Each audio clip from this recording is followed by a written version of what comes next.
Deus é um formador de ambientes. A primeira coisa que Deus criou, a luz, gerou um ambiente, o dia. Sua ausência formava outro, a noite.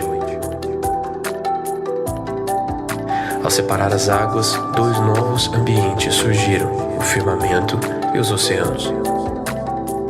A reunir a porção seca num só lugar fizeram-se os continentes, e neles árvores, relva e arbustos se desenvolveram.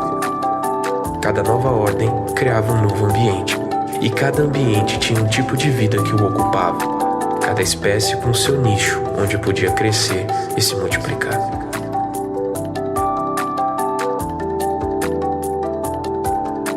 A vida depende do ecossistema, o ambiente onde ela pode florescer, e não a vida que não tenha um lugar para chamar de casa, de lar.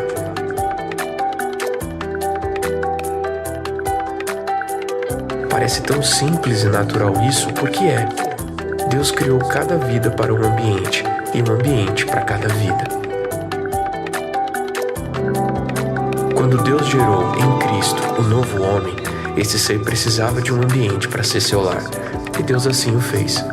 Você que nasceu de novo tem um ecossistema onde essa nova vida pode se desenvolver até ser madura, forte e se multiplicar. Talvez você nunca tenha visto assim, mas a igreja é o seu ecossistema. Você, filho de Deus, só pode crescer no seu lugar, no seu lar, e a igreja é o seu lar.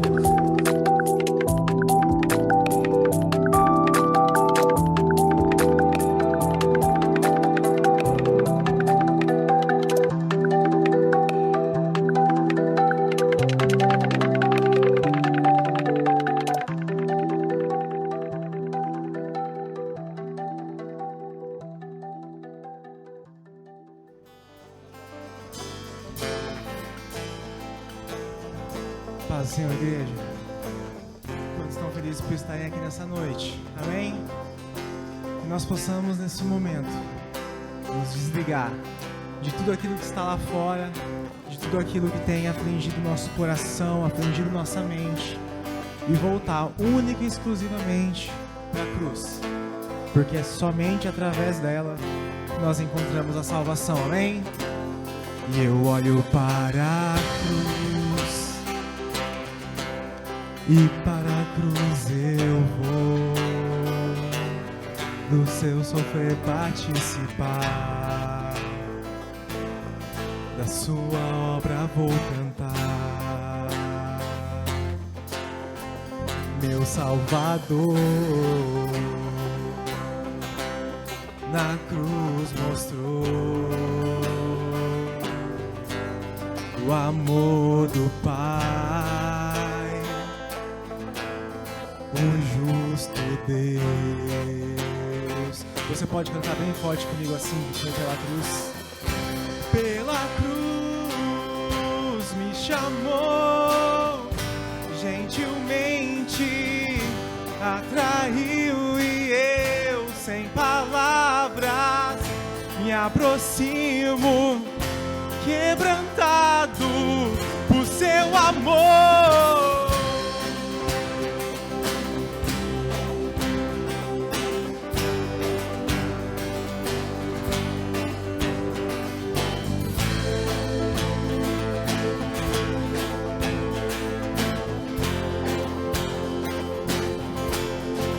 Merecida vida, de graça recebi, por sua cruz, da morte me livrou. E o que ele fez por nós? Trouxe minha vida, e eu estava condenado, mas agora pela cruz eu fui reconciliado.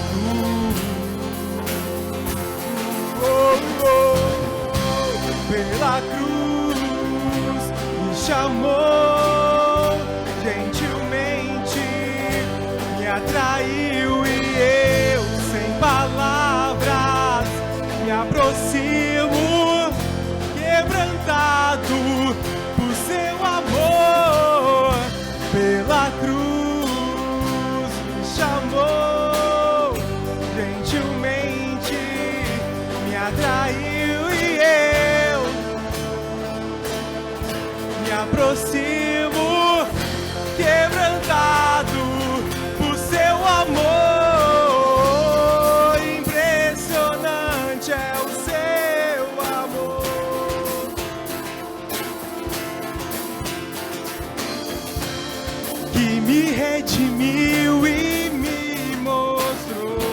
o quanto é fiel.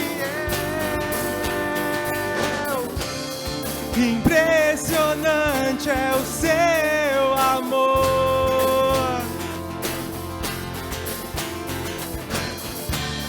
que me redimiu e me mostrou o quanto é fiel.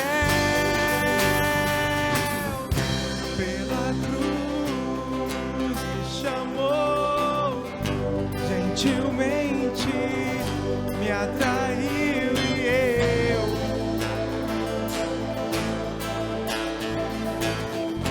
quebrantado por seu amor. Pela cruz me chamou, gentilmente me atraiu e eu quebrantado me aproximo, quebrantado por seu amor.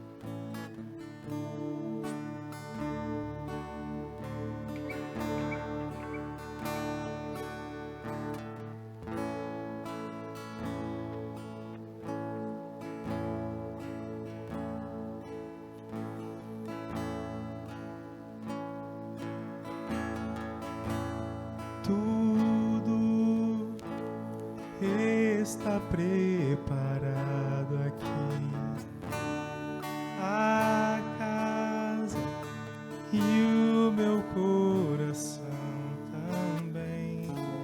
Tu és o único motivo que me fez chegar.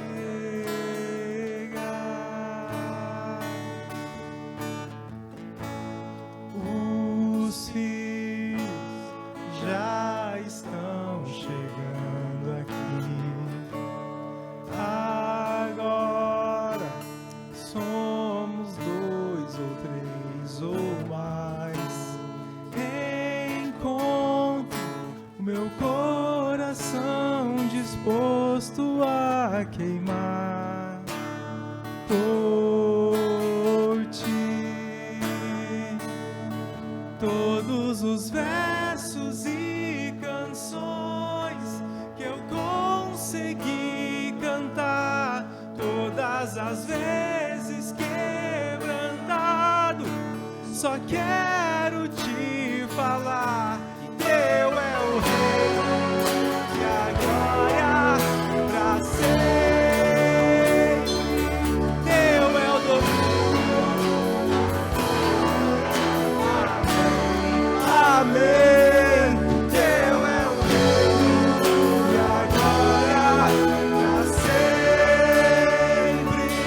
Teu é o domínio e o poder. Amém.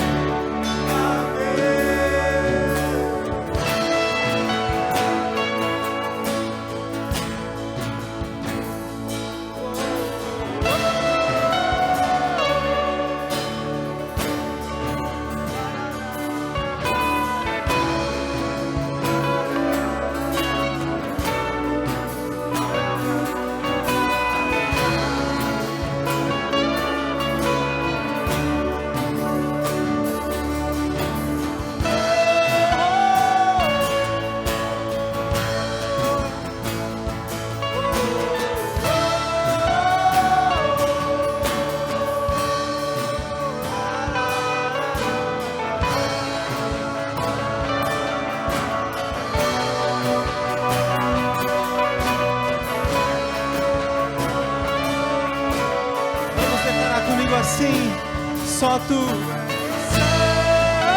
santo, só tu és santo.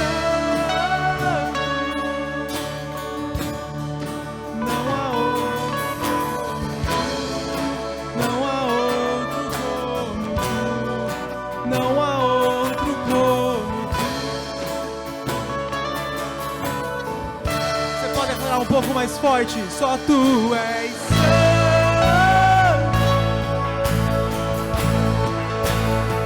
Só tu és santo. Não há outro como.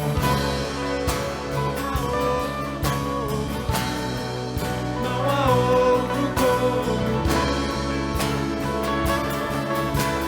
Vamos declarar do fundo do nosso coração, só tu.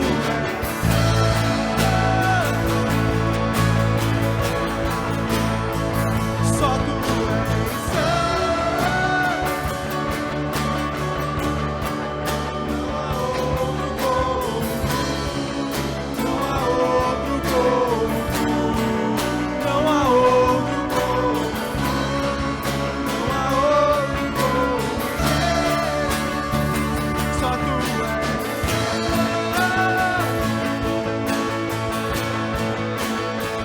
Só tu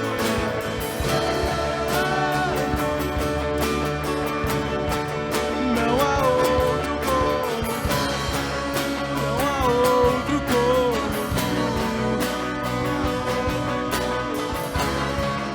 Não há outro como. Só tu és.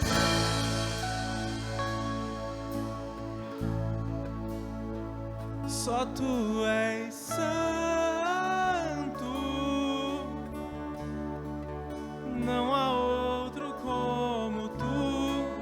Não há outro como tu. Não há outro como tu.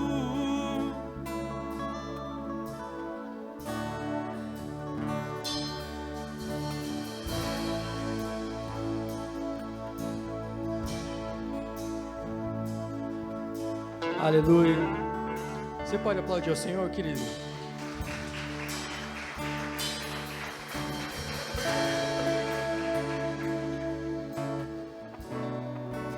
Aleluia.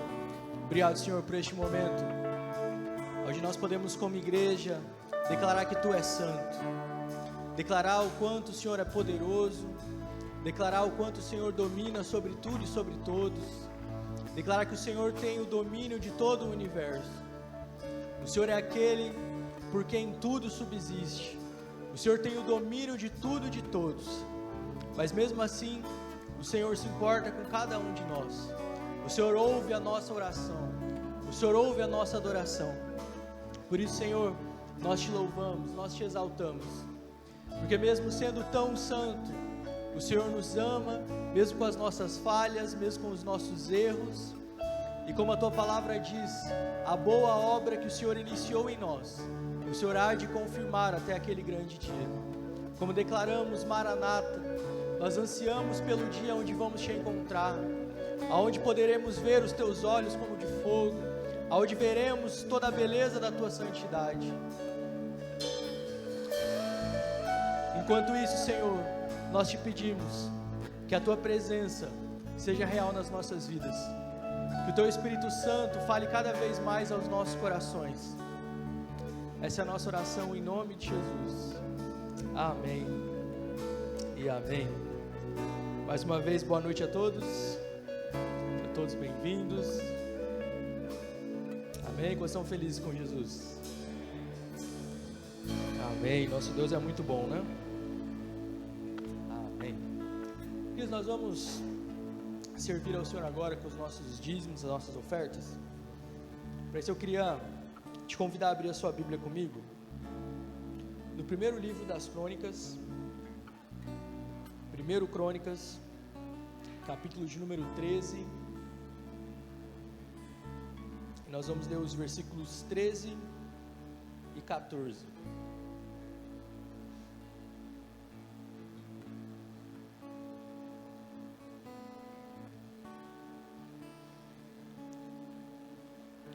Primeiro Crônicas, nós vamos ler capítulo 13, versículos 13 e 14.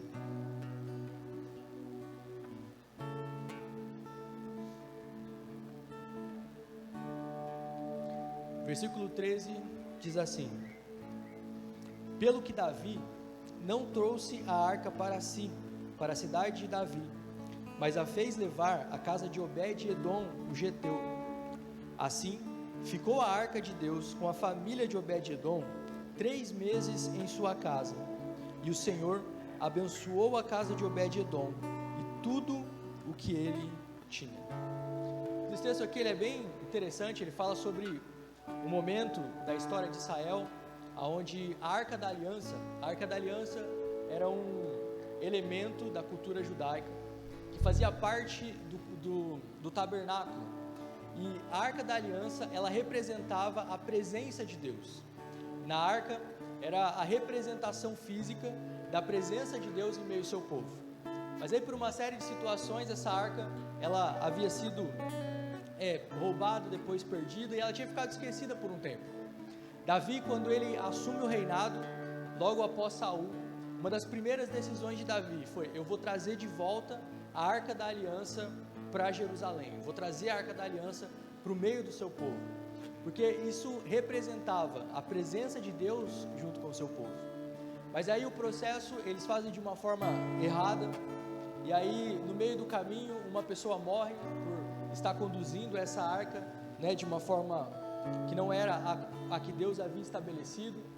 E aí, quando acontece essa fatalidade, Davi então ele decide parar aquele cortejo que estava trazendo a arca de volta, e então ele deixa a arca na casa de Obed-edom. Então esse homem ele foi escolhido simplesmente porque a casa dele estava ali mais perto. Eles não queriam mais correr o risco de ninguém morrer. Então vamos deixar a arca aqui na casa de Obed-edom, enquanto Davi pensasse o que fazer para trazer a arca da forma correta. Só que a Bíblia diz que depois de 3 meses foram correndo até Davi e falaram: Davi, lembra que a gente deixou a arca lá na casa de Obed-edom? Então Deus abençoou a casa dele e tudo o que ele tinha. Depois a gente pode conversar um pouco sobre isso, mas o interessante é que quando a gente olha para a vida de Obed-edom, ele não fazia parte do povo de Deus, mas porque a Arca da Aliança ficou na casa dele, a Bíblia diz que em 3 meses Deus abençoou ele, de tal forma que chamou a atenção das pessoas de irem falar para o rei. Alguns historiadores dizem que Obed-edom ele era extremamente pobre, e em 3 meses ele ficou extremamente rico, a ponto das pessoas falarem: algo está acontecendo, Davi, vai lá ver o que está acontecendo na casa de Obed-edom, o que aconteceu por a arca estar lá. E aí então Davi vai, ele busca o entendimento de como trazer a Arca da Aliança, e a Arca da Aliança é trazida para Jerusalém. Mas o que chama a atenção, e essa mudança drástica na vida de Obed-edom, foi causada por quê? Porque a presença de Deus estava na casa dele.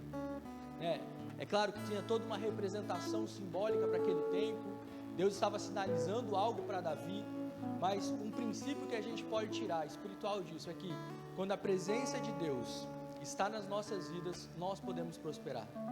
Se nós tivermos essa atitude que Davi teve depois de trazer a arca para o seu palácio, para Jerusalém, e depois nós vimos que tanto Davi como seu filho Salomão foram extremamente prósperos, Salomão é considerado até hoje o homem mais rico de toda a história, e muito disso é porque a presença de Deus estava onde ele estava. Queridos, talvez um dos maiores segredos para nós termos sucesso em todas as áreas da nossa vida é ter a presença de Deus conosco. E Deus ele quer nos abençoar em todas as áreas. É interessante que aqui em Crônicas, essa história está relatada também lá em Samuel, mas aqui em Crônicas ele muda e fala assim que Deus abençoou a casa de Obed-edom e tudo o que ele tinha. Por quê? Porque o desejo de Deus é nos abençoar em todas as áreas. Deus quer nos abençoar na área emocional, Deus quer nos abençoar na área familiar, na área profissional, em todas as áreas da nossa vida. Deus deseja nos abençoar. Mas um dos principais motivos para nós sermos abençoados é quando a presença de Deus ela faz parte da nossa vida. E existem várias formas de convidar a presença de Deus para a nossa vida, e uma delas, a forma de trazer especificamente para a área das nossas finanças, é através do dízimo e das ofertas. Quando nós entregamos o nosso dízimo, entregamos as nossas ofertas, esse símbolo de entregar é como se nós estivéssemos trazendo a Arca da Aliança para dentro da nossa casa, para dentro da nossa vida. A gente sempre fala muito isso aqui. Deus ele não precisa dos nossos recursos, Quando Deus, Ele institui dízimos, ofertas, a generosidade como um todo na vida da igreja, o grande objetivo de Deus é que nós sejamos abençoados. Ele estabelece um princípio pelo qual, através desse princípio, nós somos abençoados. Então, o que nós temos que ter no nosso coração é que quando nós convidamos Deus para fazer parte da nossa vida, em todas as áreas, essas áreas vão ser abençoadas. Eu quero mudança no meu casamento, eu tenho que convidar a presença de Deus. Eu quero mudança nos meus relacionamentos pessoais, eu preciso convidar Deus. Eu quero mudança na minha vida financeira.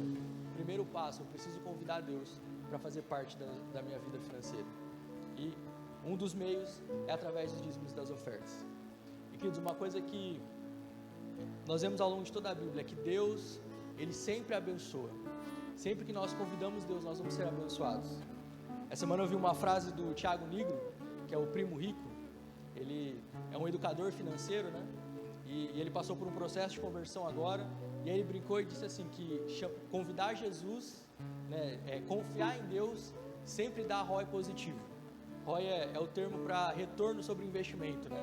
Ou seja, traduzindo, ele está falando o seguinte: crer em Deus sempre vai trazer lucro, sempre vai dar recursos para a gente, né? Ele brincando com essa parte financeira, né, de educação financeira. Mas é interessante que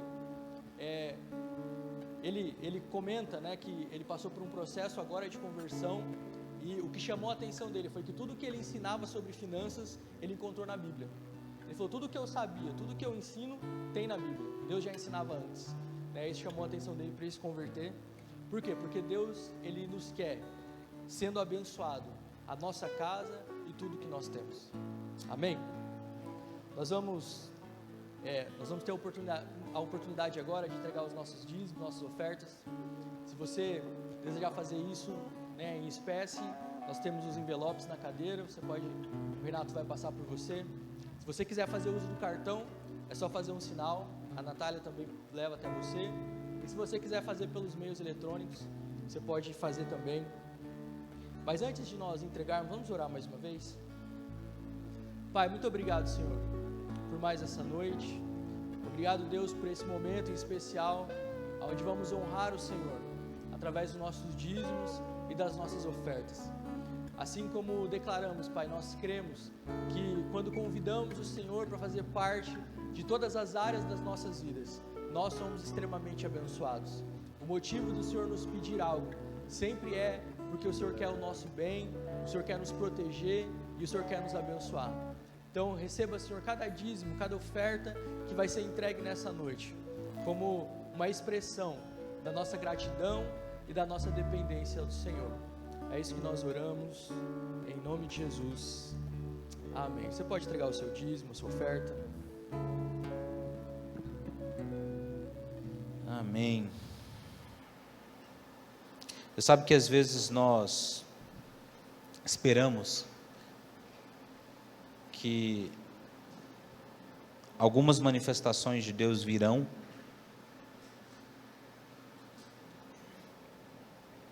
de uma forma externa, de que alguém vai te falar, de que alguém vai revelar para você alguma coisa, quando as maiores mudanças e as maiores revelações de Deus, elas vão ser direcionadas ao seu coração e quase ninguém vai saber. Os momentos mais preciosos que você vai ter com Deus vão ser os momentos que ninguém vai ver. Eu confesso que com toda certeza, acho que os melhores sermões que eu já preguei, eu preguei para o espelho, para mim mesmo. De que às vezes os momentos de maior revelação são os momentos em que Deus ministra, mas que normalmente eu não passo isso para frente. Não porque eu não queira, é porque eu não consigo. Porque existem coisas que Deus trata especificamente conosco.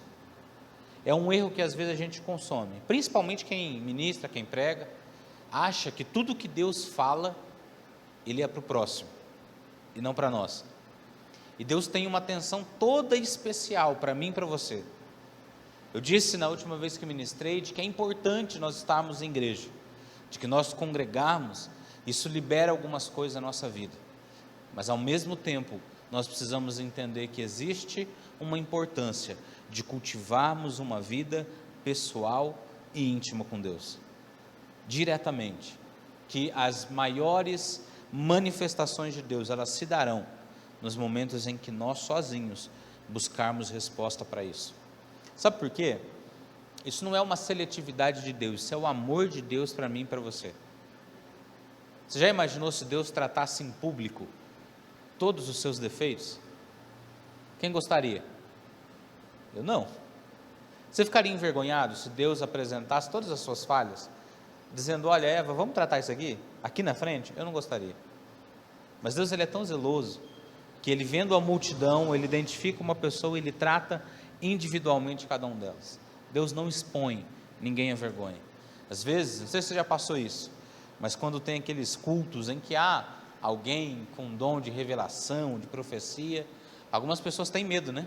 A pessoa passa perto, tu baixa a cabeça, porque vai que ele conta os meus podres. Queridos, Deus não faz isso. Deus não faz isso. Eu lembro de uma vez que eu repreendi uma pessoa que fez isso.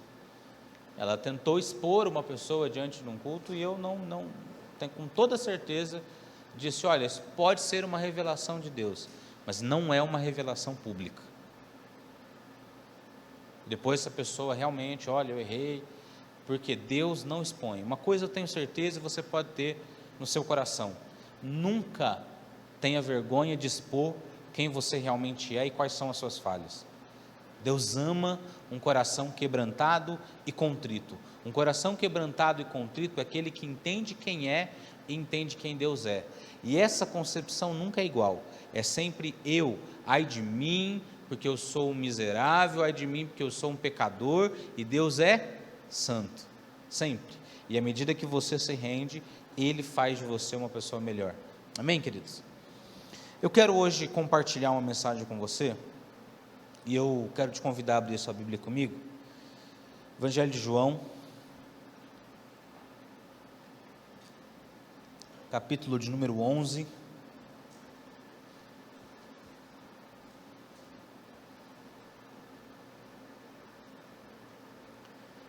Evangelho de João, capítulo de número 11.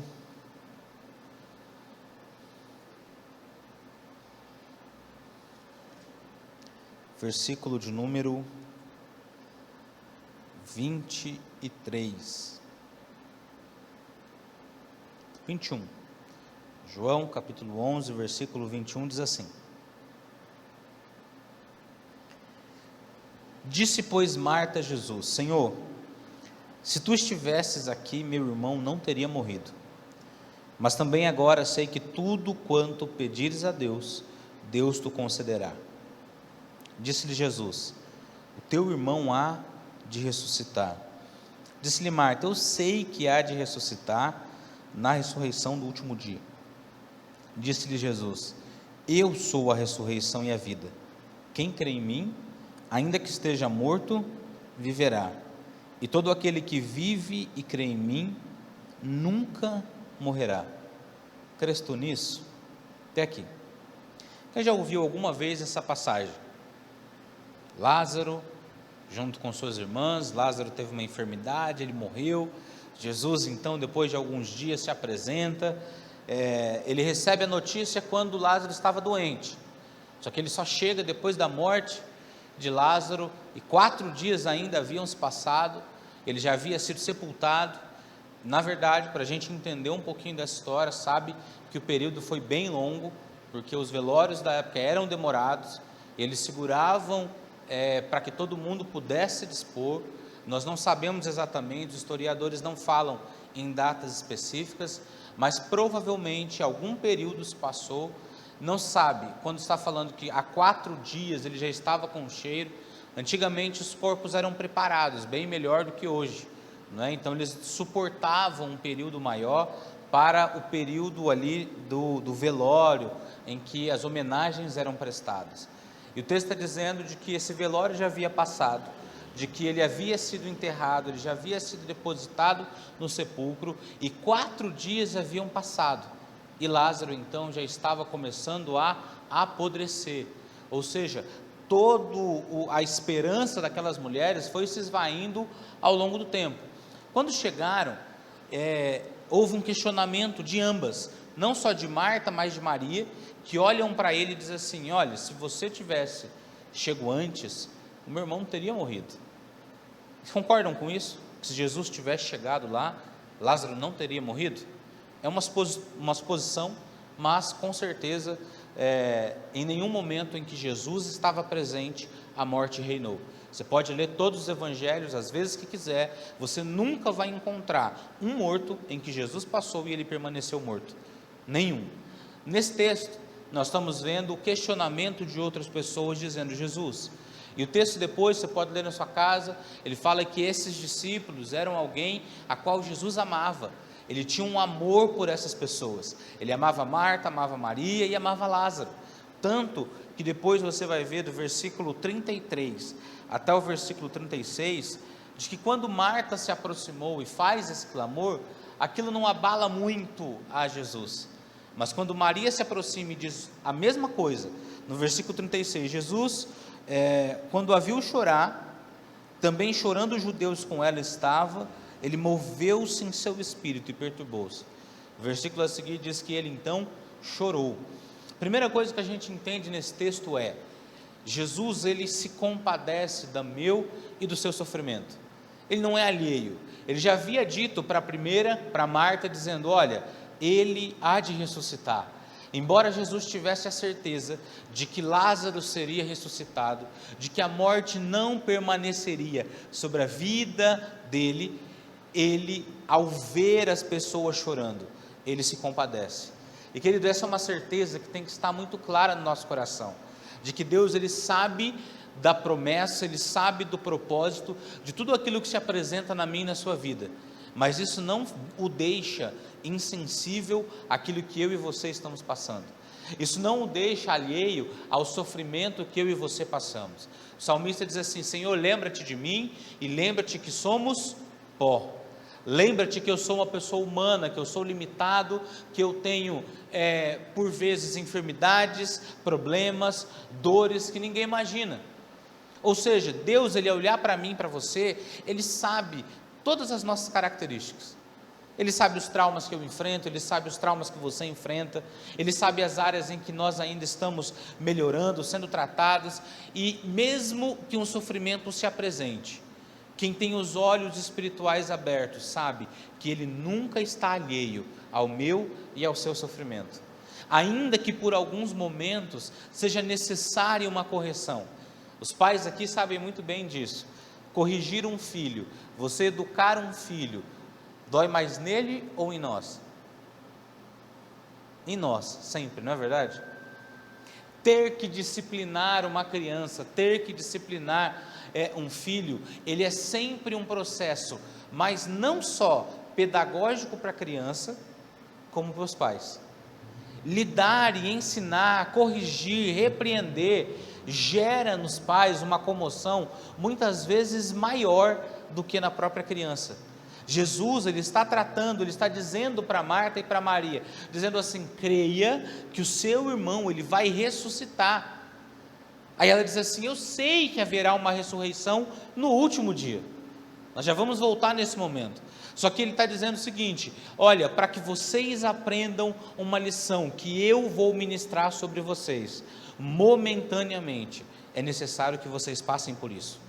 É necessário que vocês passem por esse período de homenagens, de separação, de rompimento, de perda, para que eu traga uma verdade espiritual sobre a vida de vocês. Queridos, existem algumas lições que vão ser ensinadas e ministradas por Deus na minha e na sua vida, que necessariamente vão nos conduzir a um sofrimento. É uma ignorância imaginar de que eu me render a Deus, de que eu me abrir a Ele, que a vida vai ser toda correta, perfeita, de que não haverão percalços, de que não haverá problemas. E a Bíblia diz muito claro, dizendo: no mundo nós teremos aflições. Porque para aprendermos, para crescermos, é necessário passarmos por processos, e processos eles que muitas vezes são dolorosos. Ora, isso aconteceu com o próprio Filho de Deus. para que ele completasse o propósito dele, para que aquilo que era eterno se manifestasse na vida do próprio Filho de Deus, o que ele enfrentou? O que ele enfrentou para cumprir o propósito dele? Um calvário, uma cruz, sofrimento, humilhação.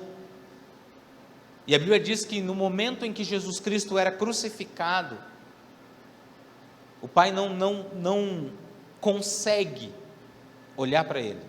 No momento em que todo o pecado da humanidade é lançado sobre os ombros de Jesus, diz a palavra de Deus que o Pai vira o rosto. Porque não há alegria, não há prazer na repreensão, não há prazer do Pai no sofrimento do Filho. Só que para que um propósito maior seja alcançado, Deus está nos dizendo, em alguns momentos, isso vai ser necessário. Mas isso não quer dizer que Ele não nos compreenda, isso não quer dizer que Ele não entenda o que eu e você estamos passando. O versículo diz, e ele disse assim, versículo 34, e disse: onde o puseste? Disseram-lhe: Senhor, vem e vê. E o versículo 35 diz: Jesus chorou. Você consegue imaginar Jesus chorando? Alguém aqui já imaginou alguma cena em que Jesus se apresenta e ele está chorando? Por quê, querido? Choro, para nós, ainda que com uma concepção errada, ele traz o quê? Uma denotação de fraqueza, de limitação, de dor, de sofrimento. Para algumas pessoas um mero drama, mas para muitas pessoas o choro se manifesta nos momentos em que lhe causa dor. E eu confesso que os momentos de dor mais enfrentados e mais difíceis não são os próprios.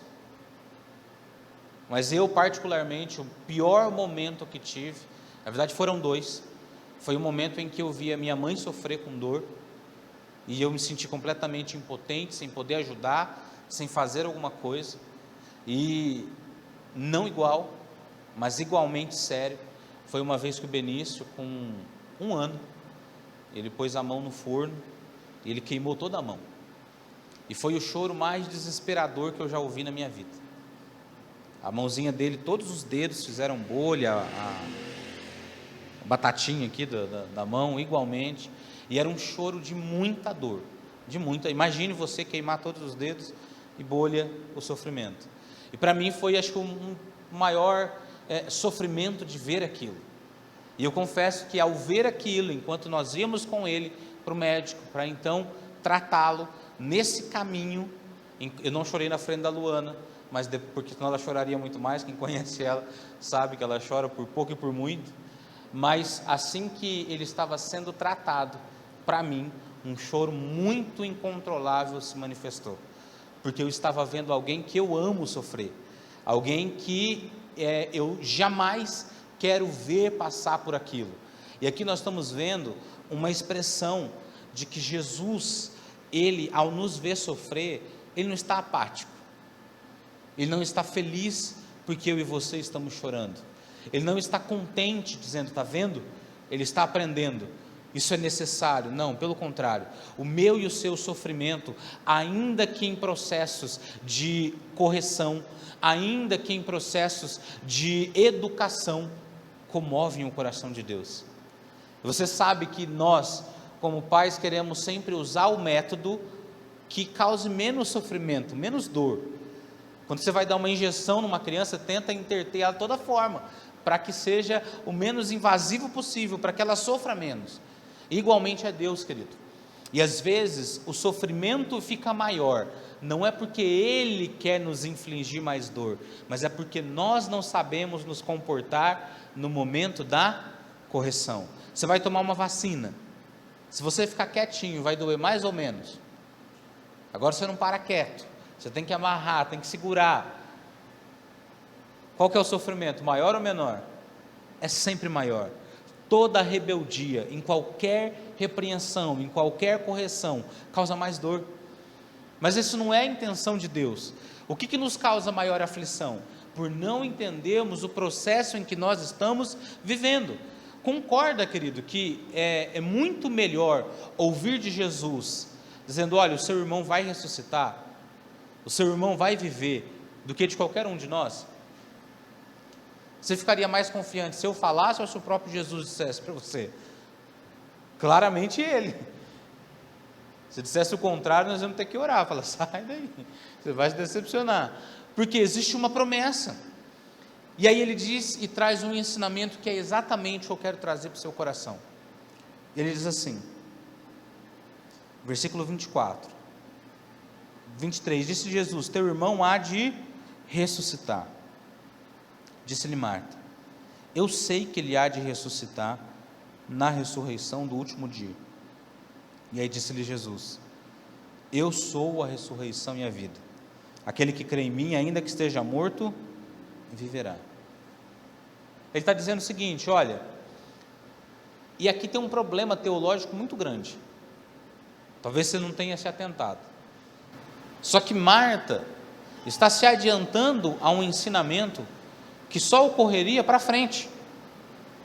Jesus não havia falado ainda da ressurreição dos mortos, daqueles que acreditassem nele. Só que nós sabemos que Jesus visitou essa casa algumas vezes, de que Jesus ele comentava e dizia assim, eles eram pessoas amadas, e de que para os amados, para os próximos, de que para aqueles que se rendem, depois você vai ver no versículo a seguir, de que Maria, e João ele faz uma menção, Maria é aquela que lavou os seus pés com lágrimas e que enxugou eles com seus cabelos. Queridos, para aqueles que se prostam, sempre há uma revelação do futuro. E aí ela diz o seguinte, olha, eu sei que ele vai ressuscitar na ressurreição do último dia. Ela se adianta e diz assim, olha, todos aqueles que crerem em ti, eles não vão morrer. Quem estava ao redor provavelmente não entendeu nada, mas ele volta dizendo assim, eu sou a ressurreição, a vida, quem crê em mim, ainda que esteja morto, quem está morto? Lázaro. Aqui você não precisa figurar nada, de quem que ele está falando? Quem que está morto? Meu irmão morreu, tá bom, eu não estou só anunciando uma ressurreição futura, eu estou dizendo que eu estou aqui, e aquele que crê em mim, ainda que esteja morto, ele vai viver. Só que você percebe que ele deu um gancho aqui, que ele joga uma responsabilidade para Lázaro. Ele está dizendo, se Lázaro crê em mim, a morte não roubou a fé dele. E aí você percebe que quando ele chega lá, ele dá uma ordem, ele diz assim, Lázaro vem para fora, porque ele está confiante, de que Lázaro já havia entregue a sua vida para ele próprio, de que em Jesus a fé dele estava depositada. E aí ele então está dizendo para Marta, para Maria, e revelando para Lázaro, Lázaro, o reino de Deus, ele não é algo futuro para você usufruir. A minha intervenção sobre a morte, a minha intervenção sobre as enfermidades, a minha intervenção sobre as suas necessidades, não é algo futuro, é algo presente. O que eu quero dizer para você nessa noite, querido? De que ainda que você esteja passando por algo doloroso, penoso, que para você seja um momento talvez sem saída, o reino de Deus, ele não é futuro, o reino de Deus é chegado para mim e para você, porque existe um movimento que erroneamente ensinou para mim e para você, de que algumas coisas do Evangelho só vão ser vividas quando Jesus Cristo retornar. Você já ouviu de alguém dizendo que os milagres que Jesus fazia, eles ficaram só no tempo da Bíblia? Quem já ouviu isso alguma vez? Diversas. Mas por que nós não vemos mortos ressuscitando? É porque você ainda não viu, mas existe. Por que nós não vemos paralíticos levantando? Eles continuam acontecendo, só que você não viu. O mesmo Deus que operava nessa época, o mesmo Deus que ao pregar anunciava para as pessoas, é chegado o reino de Deus, ele diz para mim e para você, eu não tenho promessas só para o futuro, não limite a sua vida por aquilo que ainda vai acontecer, o reino de Deus é chegado para mim e para você. Queridos, uma das coisas que eu mais sonho, é de um momento em que nós vamos resgatar uma posição de autoridade que Deus nos deu, em que tudo que o mundo está passando, a resposta vai sair da igreja, a resposta vai sair de mim e de você.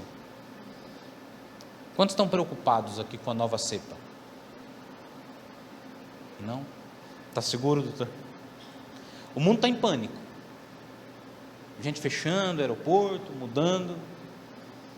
Percebe que quando a gente já viveu alguma coisa, a gente fica mais seguro?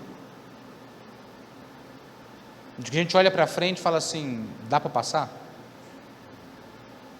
Dá medo? Dá.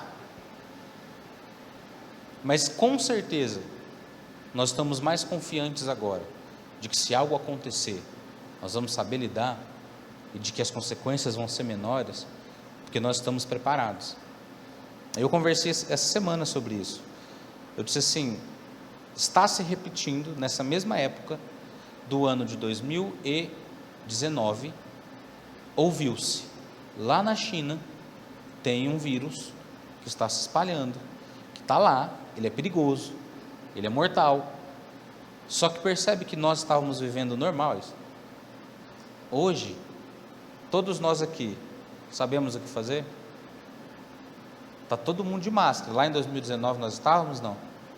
Todo mundo aqui lava as mãos, mais do que antes, espero, não é? Todo mundo aqui usa álcool em gel, e quem quiser tem bastante aí, não é? Todo mundo está pronto. Dá aquela ideia assim, se vier agora a gente já não está mais tão despreparado. É sério, temos que tomar os cuidados, ainda não sabemos a consequência e até onde ela vai, se a vacina tem força sobre ela ou não, está sendo tudo estudado. Só que a questão é, a gente já sabe como lidar, a gente sabe como se preparar, mas isso é uma questão natural, correto? Depende de mim e de você, a gente sabe como se cuidar, aprendemos. Agora concorda que Deus pode trazer um despertar novo, de que houveram muitas promessas de coisas que aconteceriam através, de que haveria um mover que seria startado a partir dessa realidade, de que os lares seriam restaurados, que as famílias dentro de casa trariam um mover novo. Isso tem acontecido? Tem acontecido. Só que o que eu olho para isso, eu não tenho medo, por uma verdade muito simples. Eu sei em quem eu tenho crido. E aí olha o que Jesus disse aqui, e todo aquele que crê em mim, nunca morrerá. Crês tu nisso? E o interessante é que é o próprio Jesus trazendo uma verdade, e ao mesmo tempo confrontando a nossa incredulidade. Ele está dizendo, se você crê em mim, você não vai morrer. Eu estou forçando ou está escrito aqui na Bíblia? Disse-lhe Jesus, eu sou a ressurreição e a vida, quem crê em mim, olha, quem já estiver morto, tranquilo, vai viver. E aí quem está vivo, fica tranquilo também, você não vai morrer.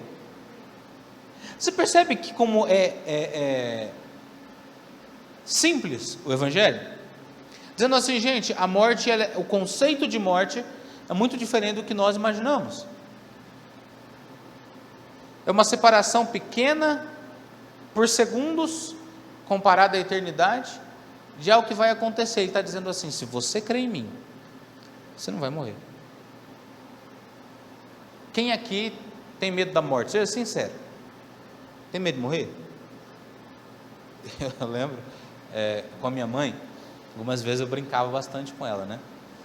E eu falava assim, mãe, eu só te peço uma coisa, se você vê uma luzinha, não vai para ela, espera, conversa com a gente antes, assim, não corre não, porque senão... E ela fala, que você é bobo, que eu não quero ver nada não. Mas a questão é muito simples. Se você tem uma certeza, a morte, ela não te traz medo. Sabe do que eu tenho medo? De perder algumas coisas, mas não da morte. Simples. Por exemplo, meu sonho é ver meu filho crescer, o outro nascer, o outro crescer, enfim. Agora, se eu não viver, o medo não é da morte, porque eu quero viver, eu quero ver. Não sou mentiroso de dizer, não, se eu morrer está bem. Não, não está, porque eu quero ver. Mas eu sei que o morrer para nós é lucro. E é meio louco falar isso, né? Não, tá bom, para mim o viver é Cristo e o morrer é lucro. Lucro, meu Deus. Eu brinco, eu falo que a única resposta é que os boletos não acabam. Então a gente está no lucro, não chega mais, né? Mas é uma realidade que nós não estamos prontos, que ninguém nunca está preparado. Sabe por quê? Porque os nossos olhos ainda estão mais presos aqui, como se o reino de Deus fosse algo que vai acontecer, não algo que já estabeleceu para nós. Queridos, o que Deus está trazendo para mim, para você é: olha, não crie expectativa só no futuro, porque esperar o reino de Deus como algo além, nós perdemos toda a realidade de hoje. A gente vive como miseráveis, como pessoas que não entendem o propósito dele na minha e na sua vida, como se a autoridade fosse se revelar somente em um momento futuro e oportuno, sendo que o momento para mim e para você, para exercermos o evangelho, para vivermos o reino de Deus é hoje. Deus não quer que você sofra, Deus não quer que a sua vida seja limitada a simplesmente sobreviver. Ele não quer que o seu mês seja limitado a conseguir na marra pagar as contas. Ele não quer que a sua saúde seja algo limitado, pequeno, sabe, que tudo te atinja, que você tenha medo. Não, Ele está dizendo: olha, olhe para frente, veja a eternidade, dizendo: eu sei que há uma ressurreição futura, mas isso não impede de que eu passe a viver os milagres de Deus na minha vida hoje. Porque talvez nós pensamos assim: lá vai acabar todo o choro e toda lágrima. Eu te digo, não. O choro pode durar uma noite, mas a alegria vem pela... Quem quer ser feliz, querido? Quem quer aproveitar a vida? Quem quer aproveitar? Amém? Eu quero.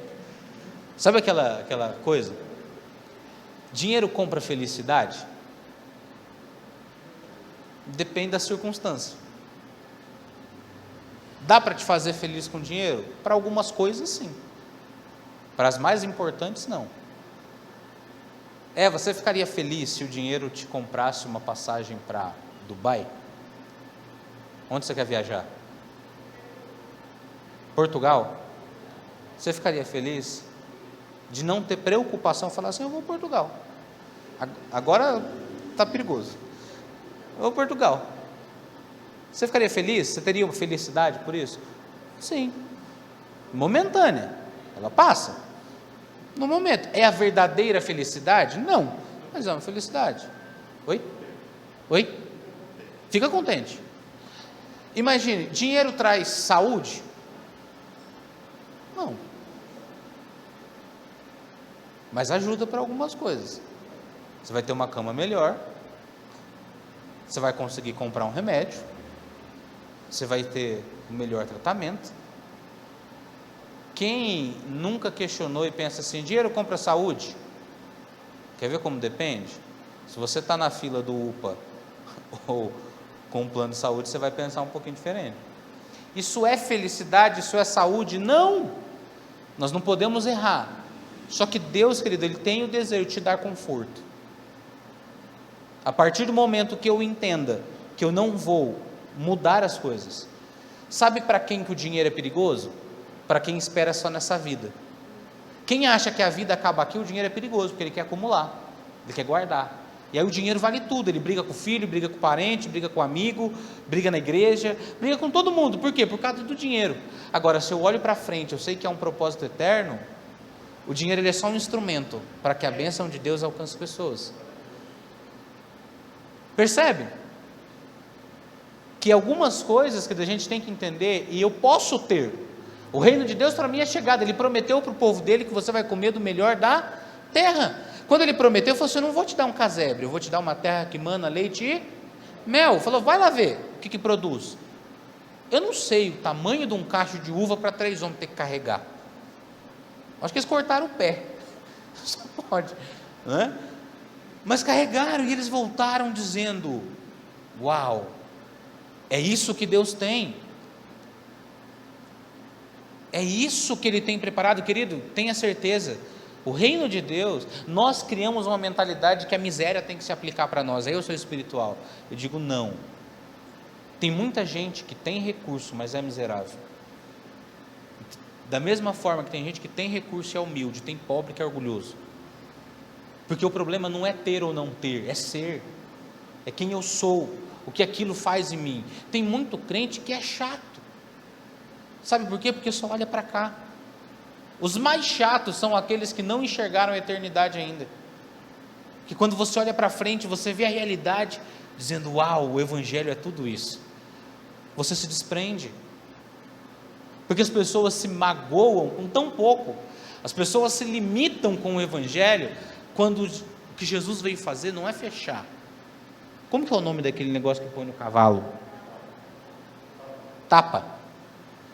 Tem gente que só enxerga o Evangelho assim. E normalmente eles amarram no umbigo. Ele só vê assim, para si próprio.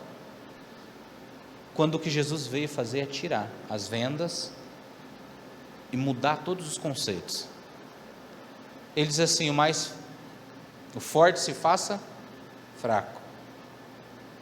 Aquele que quer ser servido, sirva. O primeiro seja o último. Ele muda tudo. O fraco é forte, o grande é pequeno. Tem uma música do Morada que ele fala, a visão do reino, né? É o título. É isso aí? Visão do reino? Acho que é isso, né? E ele fala bem isso, de que o Evangelho veio mudar os conceitos. O fraco é forte, o grande é pequeno. Quem chora é quem ri. Quem morre é quem vive. O Evangelho veio mudar, para que ao invés de você olhar para cá, você olhe para a eternidade. O que eu quero deixar no seu coração nessa noite, querido, é que você não limite a sua vida. De que ainda que você esteja passando um período de dor, de sofrimento, de correção, de angústia, Deus não quer que você sofra. Ele está apenas te revelando que existe algo muito maior para se cumprir na minha e na sua vida. Muito maior. Então hoje eu quero dizer para você, Marta, Maria, não se preocupe. Lázaro vai ressuscitar. Não importa qual seja a sua situação, Deus está dizendo, não olhe só para frente. Em nome de Jesus, a provisão já está liberada para você. Hoje é dia 28. Quem quer viver milagre ainda esse mês? Amém? Querido, 2 dias dá para fazer tanta coisa. Dá para chegar a tanta notícia que você nem imagina. Sabe aquela que você está esperando? Há muito tempo? Se você parar e falar assim, não, mas no último dia vai. Na hora certa vai. Sabe que essa frase, a hora certa, rouba a nossa fé? Eu estou te dizendo, o reino de Deus é chegado, hoje, para mim e para você. Você consegue chamar a existência aquilo que ainda não existe? Isso é fé. Então sabe aquela resposta que você precisa? Fala para mim, obrigado, Senhor. Vocês não entenderam? Sabe aquela resposta que está esperando? Diga para Ele, obrigado, Senhor. A Lê recebeu uma semana, né? Porque a partir do momento que eu entendo que o eterno não briga com o natural, eu passo a trazer ele para cá. Eu passo a viver. Eu passo a receber aquilo que é contraditório. Não faz sentido, mas é a verdade. Porque é o Evangelho de Deus se cumprindo na minha e na sua vida. Amém, querido? Você recebe essa palavra no seu coração? Glória a Deus. Antes de nós orarmos, hoje eu quero chamar o Carlos e a Ellen. Eles estão nos deixando. Agora a gente faz, todo mundo. Porque o Carlos recebeu uma proposta, né, de emprego, e ele está indo para São Paulo, vai começar a trabalhar no próximo mês, né? E nós cremos, querido, que a nossa vida ela está nas mãos de Deus. E o que nós estamos vendo é Deus conduzindo a vida desse casal. Nós não sabemos exatamente o que, mas sabemos que Deus tem plano e propósito em tudo aquilo que Ele faz. E que se lá vocês estão sendo enviados, eu tenho certeza que lá vocês vão ser bênção de Deus, de que aquela cidade vai ser bênção na vida de vocês, de que por onde vocês forem, seja onde congregarem, Deus vai permanecer presente, usando, abençoando, e vocês sendo canais de bênção da mesma forma.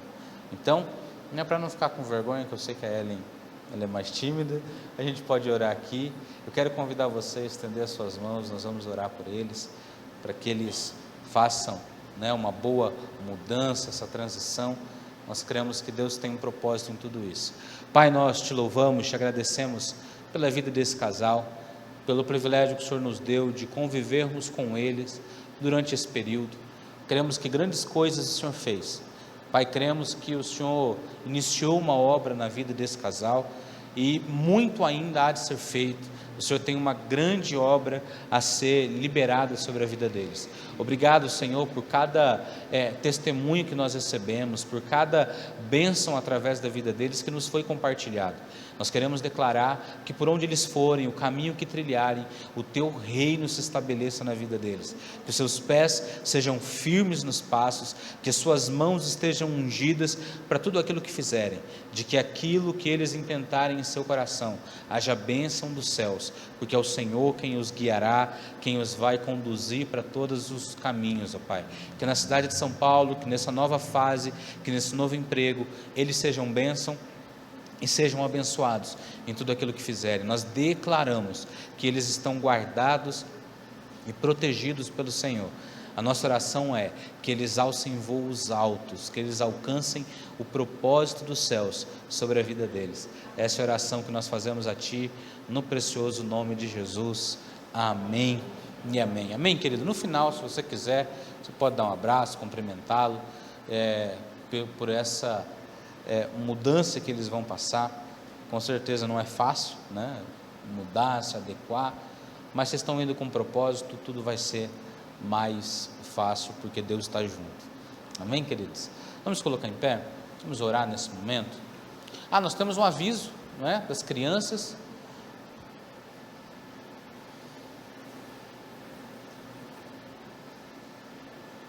Dia 19 de dezembro nós vamos ter a apresentação delas, né? Eles vão fazer uma apresentação natalina. Então você, pai, precisa ajudar, né? Converse com a Adriele, ela tem passado uma música que eles estão ensaiando, e é importante auxiliar para que eles ensaiem junto com a casa.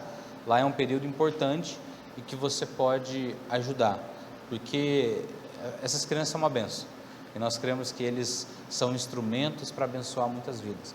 Não só para emocionar os pais, porque toda apresentação é um chororô, mas nós cremos que eles são instrumentos para abençoar muitas vidas.